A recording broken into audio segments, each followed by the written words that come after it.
Hi, welcome to the Israel First television program from our studios in Jerusalem. Great to have you with us. Thank you so much for joining us today. My name is Martin Blackham. I'm with my wife Nathalie Blackham, and with a program that brings you news. We bring you stories behind the news, and we bring you Hebraic teaching from Torah and from the Hebrew letters. And Nathalie's written a book about the Hebrew letters. Maybe she'll talk a bit about that in the program. And so we are the program that gives you information that you may not get in the mainstream media. We hope that will give you some things that are happening in Israel behind the scenes. Now, we are still, as we've come into the studio today, we are still in the midst of the Gaza war, which has been, is it 14 months, I think? No, it must be much more. I think it's more than that. We're in the midst of the Gaza war and also the Lebanon war. And in fact, just before we came in the studio today, a siren sounded, an air raid siren sounded in the community where the studios are. So we're very much in the middle of it. So that's the current position as we've come in to the studio. Which was good that it was before the program. Otherwise we'd have to stop the program for that. Now, one of the things that's happening is the construction. We've talked a bit about that. It's a bit odd, and I've mentioned that before, that in the midst of war there is huge amount of construction and a huge amount of projects which are being agreed. In fact, I understand, although I'm not talking about that today, that there's a metro being planned for Jerusalem, an underground subway, like the underground in London or the metro in France or the subway in the United States, that they're planning a metro for Jerusalem. That's on the for this year. I think they're starting construction even. Now, one of the things that is being constructed are the Ein Kerem Towers. I don't know if you've heard of the Ein Kerem Towers, but they are in the news.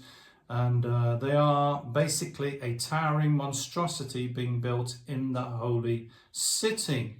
Architects design the Ein Kerem Towers to change the city's skyline. It certainly will, in a most unpleasant way. This obnoxious structure, of course, was lauded by the Jerusalem Post, as a lot of the mainstream media now, sadly, is gone as an independent voice who always follow the narrative, the Post. The 40-story plus Ein Kerem Tower, intended to reshape Jerusalem's skyline, has drawn objections over its proximity to Mount Herzl and Yad Vashem, primarily due to its height and location. The tower, which will combine residential, industrial and commercial spaces, is to rise, as I said, over 40 stories high in Jerusalem.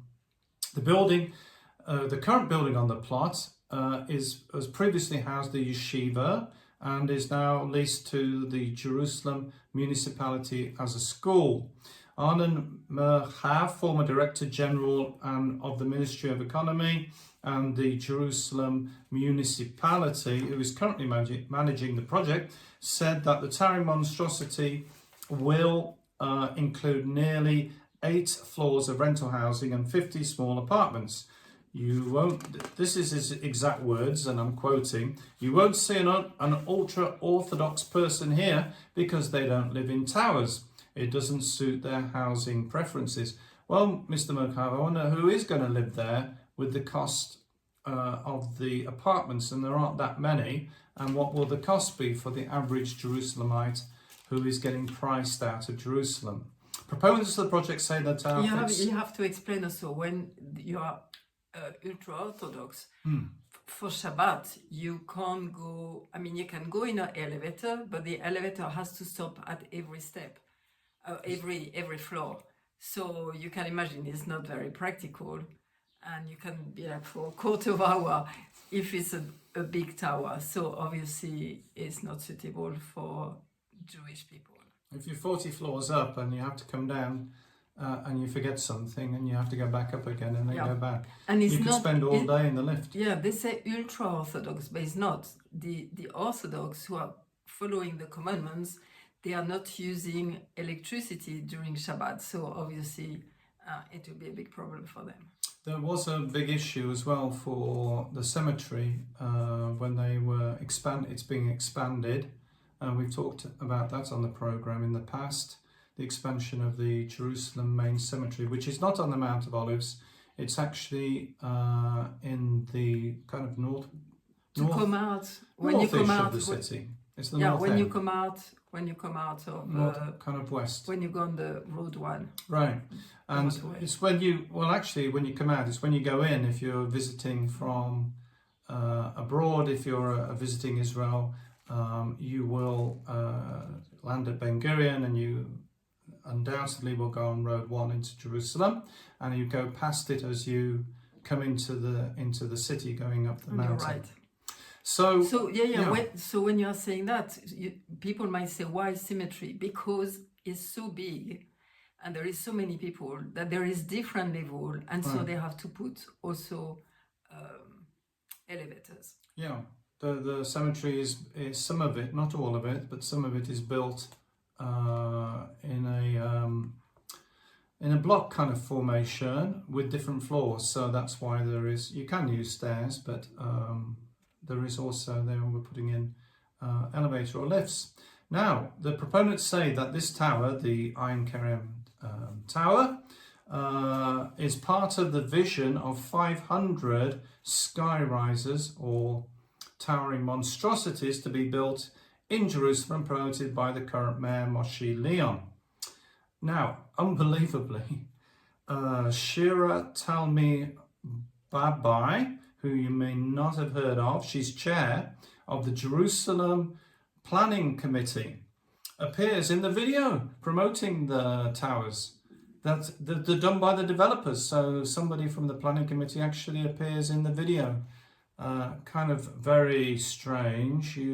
If you're on a planning committee, you're meant to be independent so that you can make an independent decision, and it's not very wise to be in the video of somebody's building who you're considering. That seems very, very strange. And so anyway, she's in the video. If you watch the video and go on the internet, Professor Aaron Fettelston, he's a researcher and lecturer in planning at the Hebrew University, argues that constructing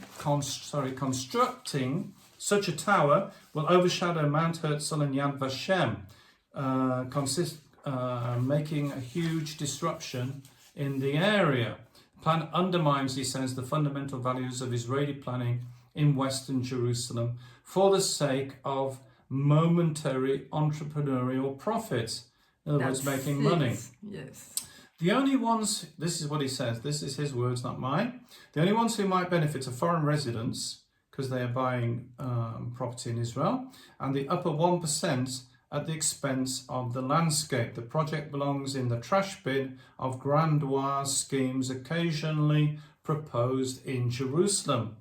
The Ein Kerem towers will be built despite the fact that 200 objections were submitted to the plan, many of them saying the tower would dwarf and severely damage the status of Mount Herzl and Yad Vashem, and that it was a blasphemy, some people said.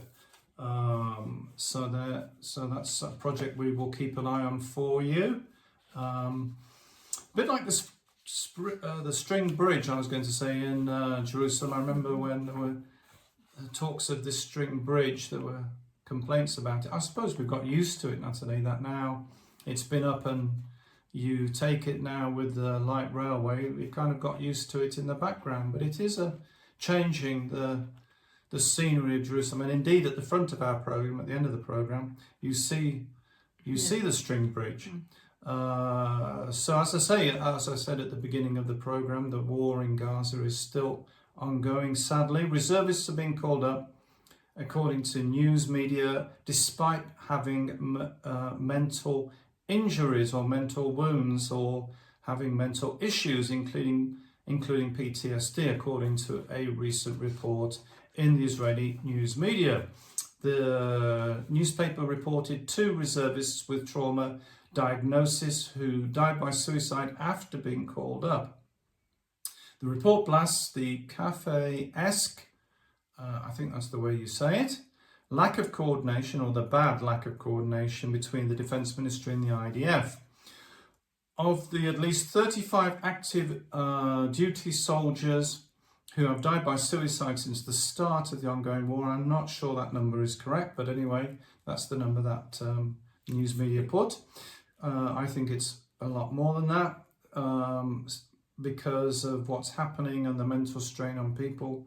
Several had already been recognised as suffering serious mental health issues before they were last called up to serve, including PTSD diagnosis, according to the report which has recently been published. According to the investigation, estimated hundreds or thousands of psychologically wounded soldiers who have reached out to the Defence Ministry were called up to the reserves in the most recent mobilisation ahead of the new offensive in the Gaza Strip. However, no one knows the exact numbers, which I was saying, due to what the report calls a horrendous, sometimes Kafkaesque, lack of synchronization between the Defence Ministry and the Israeli Defence Forces. The investigation found that some 9,000 soldiers, and I think the number is probably much greater than that, are recognised by the Defence Ministry as psychologically wounded as a result of the current war. There is no list, however, of all the psychologically wounded soldiers, the IDF admitted, according to the report. Moreover, shortage of manpower in the military has resulted in officers turning a blind eye to soldiers' mental health issues, with one armoured battalion commander telling the newspaper, "People simply aren't coming. They are exhausted and have problems at home, at work, so we're recruiting others, including some who are not 100%. There's nothing to be done," the commander said. "National security comes first, and we're working with what there is. But honestly, you can't always tell. It's already happened that I've missed soldiers in distress, and it's ended badly." This is the commander's exact words. The military's own figures do not include soldiers who took their own lives after being released from active duty. So, as I say, the number is greater. Israeli news found that since the start of the war, 10 released soldiers died by suicide after suffering mental challenges that wasn't connected to their reserve state service. So it's really trauma. We've talked about the issue of trauma due to the Gaza war, due to what's happening, due to the constant sirens because of the missile attack from the Houthis. Now, this is obviously having an impact in all areas of life. So we'll keep you posted as to how that develops. Now, talking again about Jerusalem and the light railway, funnily enough, the light railway is causing frustrations for commuters. From May of 2025 until September, much of the Red Line, Nathalie, will be shut down. The light railway will continue to operate from Neve Yaakov to Givat Hamitava and Hadassah and Kerem to the central bus station. The first step toward the opening of the light railway's Green Line is underway, with the operation to connect the line's tracks. I think from what I could gather investigating this story, it's because they're closing one line because the other line, which is under construction, is crossing it or joining it, and so they can't run trains while they're doing construction. I think that's the reason. Following this, starting in May, it will reduce services for approximately 15 weeks. I think one of the reasons they're doing it from May to September is because of the schools. So anyway, in fact, that's what the report says. It says after the summer vacation, it will be open again. Much of the Red Line will be shut down during the summer months. CFIR, which is CFIR, said that this is the people who run the light railway in Jerusalem. And I'm sure that many of you have been on it. It's certainly very handy when everything's working well to get around, especially if you're a tourist. You can use it to access Jaffa Gate, where many of you will go, I'm sure, and enjoy the old city. It's very handy to get from hotels and from wherever you are in Jerusalem, or even the bus station. If you're staying outside Jerusalem and you're visiting, you can take the light railway normally from the bus station to Jaffa Gate. So it is very handy when everything's working well. The light railway, as I said, is continuing to operate from near Yaakov to Givat Hamitat and from the Ein Kerem. By the way, it's going to the hospital now. I don't know how many of you know that, but Ein Kerem is where Hadassah Hospital is. That's where the light railway goes. And it's operating there, which is very good for a lot of people. And lots of people are using that because they need the hospital and you don't want to take your car for the day, or you don't know how long your appointment will be, and so it's very handy. The shortened service format is necessary. This is what the announcement was from CFIR. The shortened service format is necessary for the execution of the works, which are expected to last 14 weeks, with great efforts being made to ensure their completion and the return of a full trains light railway service in September, the company spokesman said. So this is ongoing, and we'll keep you updated as to the position with the light railway, Nathalie. We'll let people know how things are going. One of the things that's happened is restaurants have been struggling because of the war. As I think we mentioned on the program about hotels closing, in fact, in Israel because of the war. Well, one of the things that's been affected is all the leisure industry really, but restaurants are struggling as reservations plummet amid grueling war mood and the rising cost of living. Now, we also spoke about a restaurant not so far from the studio, which was quite famous for having a Jewish Arab couple running it, and it was kind of promoted on the basis of Jewish-Arab relations, and sadly that restaurant closed, which is not... And very good food. Yes, and we had the privilege of meeting both of them. The owner, so we can confirm that it was closed, that we were there, so we've seen that it doesn't work anymore, and online restaurant bookings have dropped by 30% this year, Nathalie, so things are a bit grim in the restaurant, hotel, tourism. This kind of industry has been badly affected by the war. Now, Nathalie, have you got some things to share with us today? To change a bit of the subject, because it's quite grim news right now. You know how much, I mean, with all the things that's happening, first of all, I wanted to say, it's just amazing to see that it's only God who is the one who is stable and is the one that we can run to all around the world, because we are telling you about Israel, but we know that there is many things also happening all around the world. So we know that it's Him who is running the world from above, and people think that they are in control of everything, but they are not. And we are going to see more and more that is Him who is in control, which is, again, we speak very often about when they went out of Egypt, Pharaoh thought that he was in charge, but it was God who was in charge, and there was the redemption who arrived. And we are now in the final redemption, which is like for all the world. And one of the things that we spoke about, and I wrote the book about it, is the Hebrew language. When you read the Torah, when you read the Bible, when we say Torah, it means teaching. It means like instruction that God is giving to He has given it to the Jewish people, and then they are for the light of the nations. We need it too.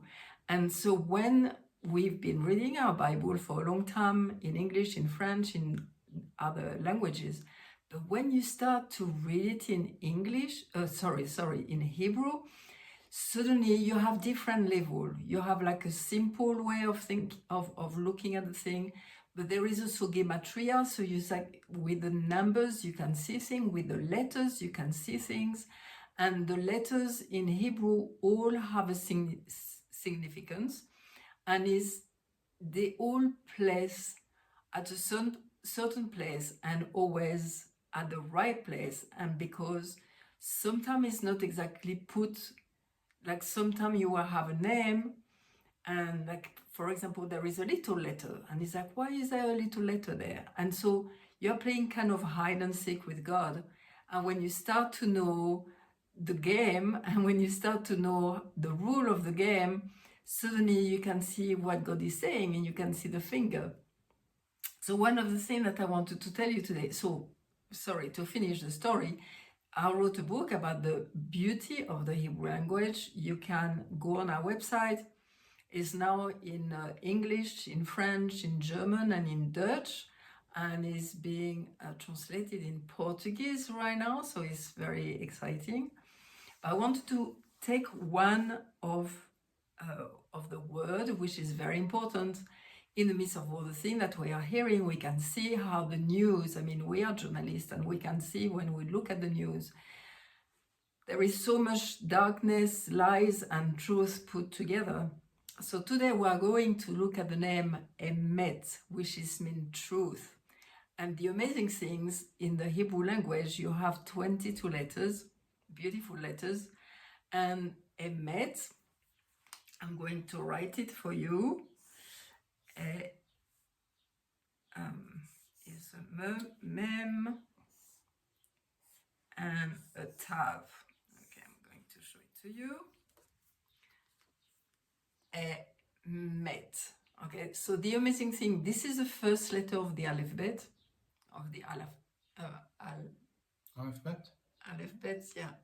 alphabet in English. We are always used to say alphabet now because it's the two letters of the Hebrew language. So this is the first letter. This is the mem, is the middle one of all the letters. There are 22. And the tav is the end of it, is the last letter. So you can see that Emet is like he's from the beginning to the middle to the end, and he's standing. Now, again, also something very, very interesting. I will show you. When it's written, they have little legs, okay? You have the mem, you have the tav also, and they are standing. They are staying stable. And when you do another name, which is lies, is sheker. So you are going to see it. I'm going to write it, sheker. Kuf, how do we do the kuf? That's it. It goes down. And you will see the difference between the two letters. Very, very interesting. Sheker won't stand. See the resh, it doesn't stand. I mean, it's just one leg. That one, it has a long leg and a short leg, so it's wonky. And this one is like, going from one side to another side, so they don't stand. Compared to Emet, which they all have leg and they are stable. So we know that truth will prevail, and it's always what we say. And it's so important because we need to know that in the days where we are now. Yeah, and if you would like a copy of Nathalie's book, you can go to the website www.israelfirst.org, and you can order a copy online in different languages. And I will sign it for them too. And you can also get a digital copy, for those of you who like being able to read it on your phone or laptop or tablet. You can get a digital copy from Amazon, and that's all on the website how you can do that. And if you've got any problems ordering the book or difficulties, then please email us at the email on the website, and we'll endeavour to help you get hold of a copy. Now, as I was mentioning before, one of the things that's happening in Israel is the issue with restaurants. Now, restaurants in Israel are finding it hard with fewer diners as the 19 month. There you are, it wasn't 14, it was 19. Yes, I didn't realise that. It's almost 2 years. Yeah, I mean, it will be 2 years in October. Right. 19th month war and missile attacks by the Iran-backed Houthis take an economic toll on households and clientele while tourists stay away. Since the start of the year, reservations have been down by 29% on average. And I should just mention, for those of you who are interested in visiting Israel, there have been difficulties getting flights here. A lot of the airlines have cancelled their flights, so it is really something of perseverance now because you'll have to find an airline. I know. And there aren't many. There's only our really who will not who won't cancel, and you'll find yourself stuck. Ryanair was saying today, I saw some news about it also. They say, well, it's getting so difficult that we might do another destination in Europe, but not in Israel. So they want even to cancel it.